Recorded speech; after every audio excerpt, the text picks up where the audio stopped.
Trôi trôi cái thơ rực ấy ơi, cái thơ rực ấy ơi.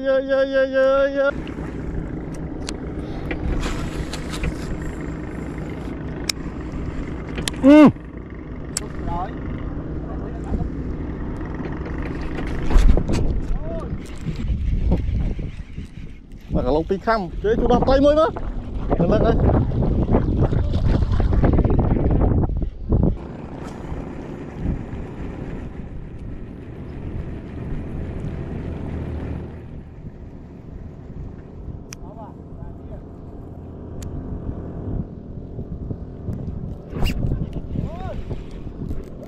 Yeah.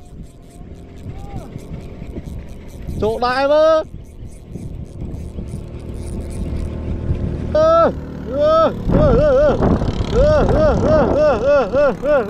Đấy nhá, bênh lên nha thêm chưa?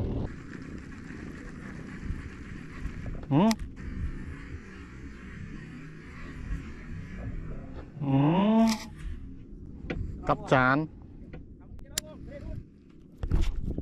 Cặp chơ. Cặp chán vô rồi. Đọp vào phòng này, tay định đọp vào. Cặp chán nào, có krang không đấy.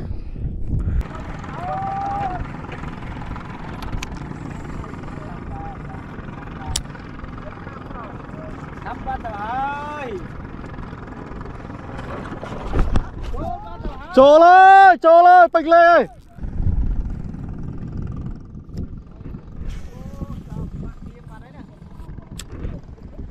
Tay này kìa.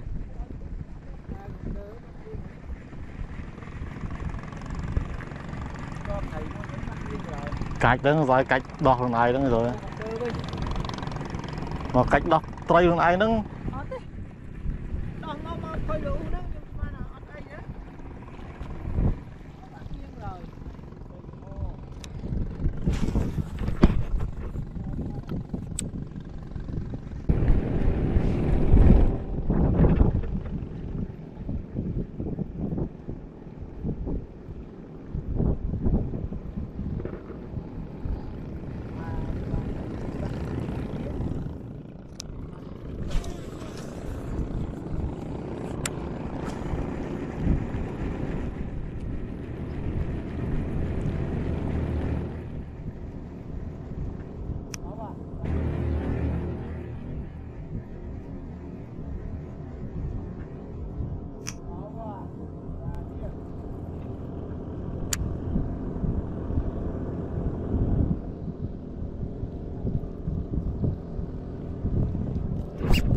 Yeah. Chỗ đại mà.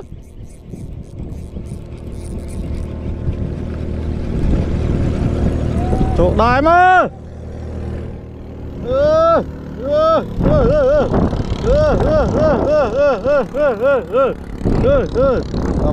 Đảm bảo ping lên nhá, đảm bảo ping lên nhá.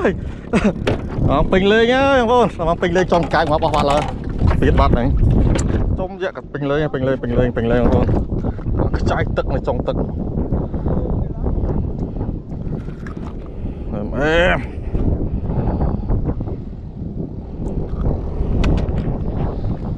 Ping lên nhá thêm chưa? Chỗ nó thông sơn.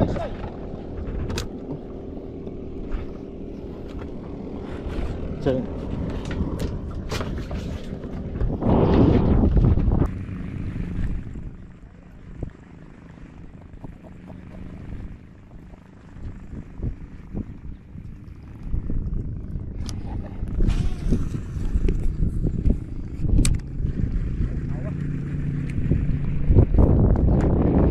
Trâu đá bắt. Ồ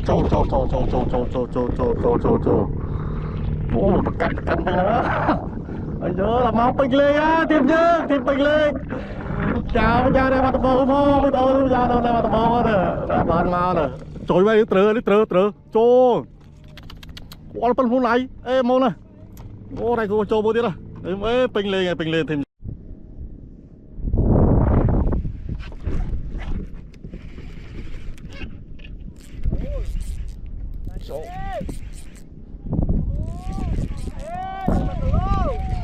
Mà cả lô pi kham anh ấyยังthở tí ạ cả lâu pi kham đi mà cả lâu pi kham chứ chú đọc tay mới nữa lên đây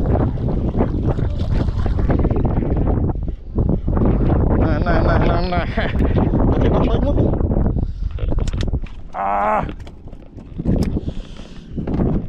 để cô đọc tay mới xem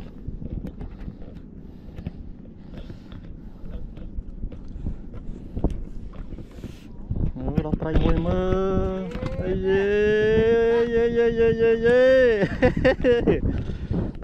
tay rùm trời đã lòng lệch em dâm pong nhá kìa đã cho thông lợp lại vui ý nó chẳng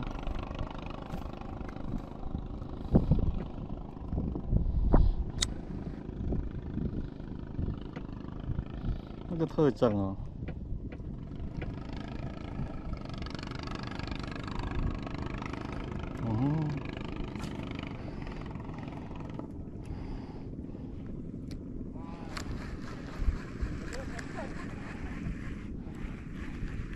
đây khám cái đèn mà tiền lớn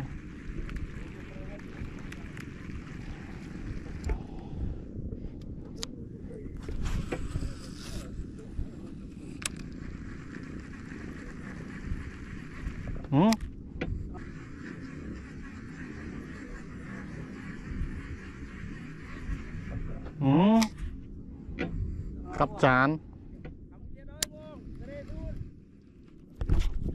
cặp chơ cặp chán vô rồi Bình Lê ơi thêm vô Bình Lê ơi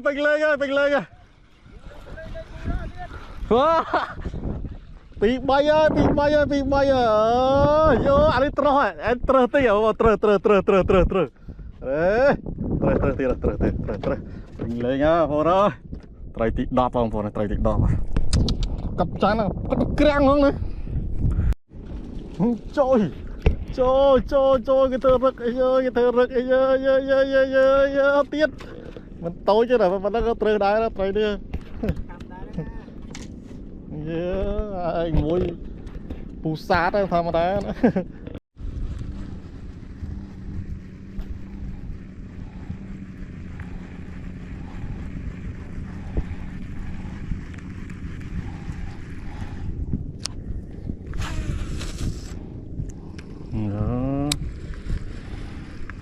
trong bể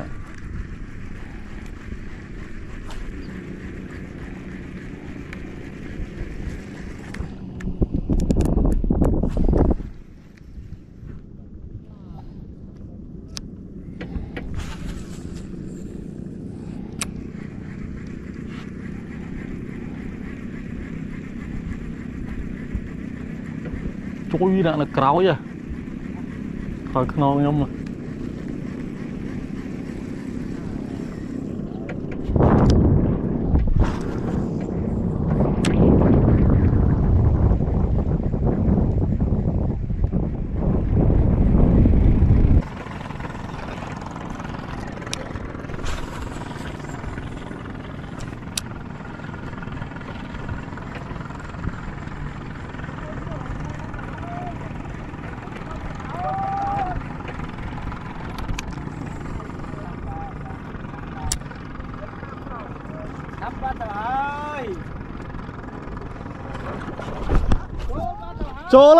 Trồ lên Bình Lê ơi bal đại bal ơi cái tôi rồi bal ơi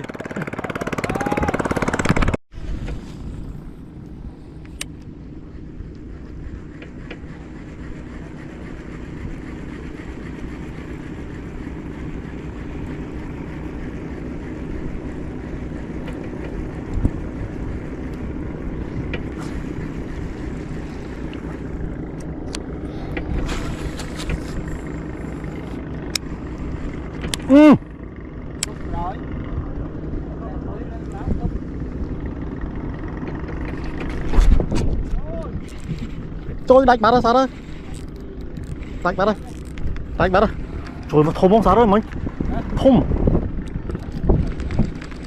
anh ngọt bát